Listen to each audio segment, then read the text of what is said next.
जालना लोकसभा मतदारसंघात केंद्रीय राज्यमंत्री रावसाहेब दानवे सलग 6व्यांदा आपलं नशीब आजमावणार आहेत। तर दानवे यांना डॉक्टर कल्याण काळे यांचं तगडं आव्हान असणार आहे। सलग 5 वेळा विजय मिळवल्यानं रावसाहेब दानवे यांना षटकार मारण्याचा विश्वास आहे। कल महाराष्ट्रामध्ये आपण घेणार आहोत जालना लोकसभा मतदारसंघाचा आढावा। कोण होणार जालन्याचा खासदार? रावसाहेब दानवे षटकार मारण्यासाठी सज्ज।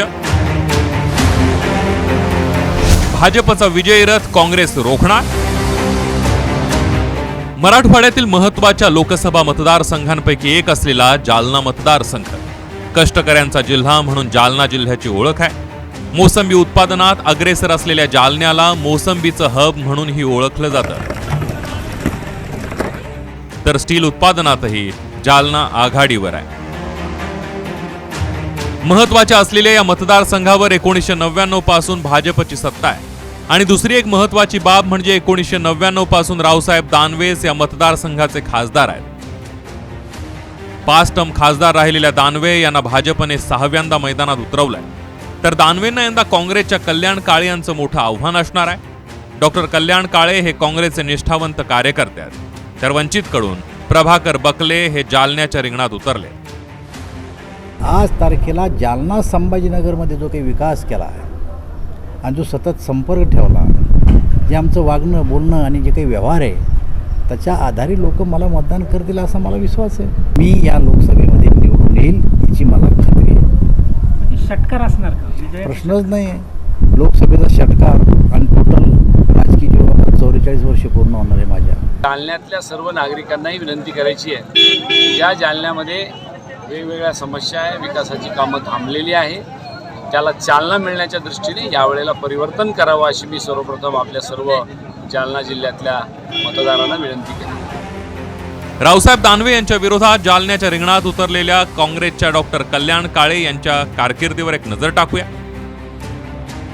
कल्याण काळे हे फुलंब्री मतदारसंघाचे माजी आमदार आहेत। 2009 मध्ये विधानसभेला हरिभाऊ बागडेंचा त्यांनी पराभव केला। काँग्रेसचे निष्ठावंत कार्यकर्ते आहेत। जालना हा भाजपचा बालेकिल्ला आहे। तिथे भाजपला हरवणं महाकठीण काम आहे। एक नजर टाकूया 2019च्या मतांच्या आकडेवारीवर।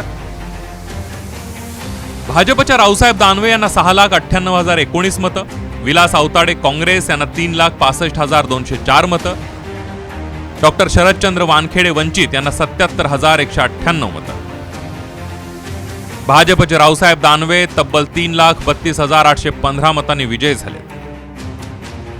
दानवेंचा हा विजय पाहिला तर या मतदारसंघात भाजपची ताकद किती आहे याचा अंदाज आपल्याला येईल। जालना मतदारसंघातील महत्त्वाचे प्रश्न काय आहेत एक नजर टाकूया। CCI मार्फत कापूस खरेदी नाममात्र होते, त्यामुळे शेतकऱ्यांचा कापूस घरात पडू नये। 15 दिवसांनी शहराला पाणी पुरवठा होतो। विद्यापीठाच्या उपकेंद्राची 5 वर्षांपूर्वी फक्त घोषणा झाली आहे। मेडिकल कॉलेजला मंजुरी आहे, मात्र इमारती अभावी रुग्णालयावर ताण येतोय। सोलापूर जळगाव रेल्वे मार्गाचा फक्त सर्वे झालाय, काम सुरू झालेलं नाहीये। सिंचनासाठी जिल्ह्यात मोठा प्रकल्प नाहीये। संभाजीनगर परभणी नांदेड रेल्वे लाईनचा दुहेरीकरण प्रश्न प्रलंबित आहे। एकंदरीत जालना मतदारसंघात भाजपचं पारडं जड वाटत असलं तरी डॉक्टर कल्याण काळे यांनी दानवेंसमोर आव्हान उभं केलंय।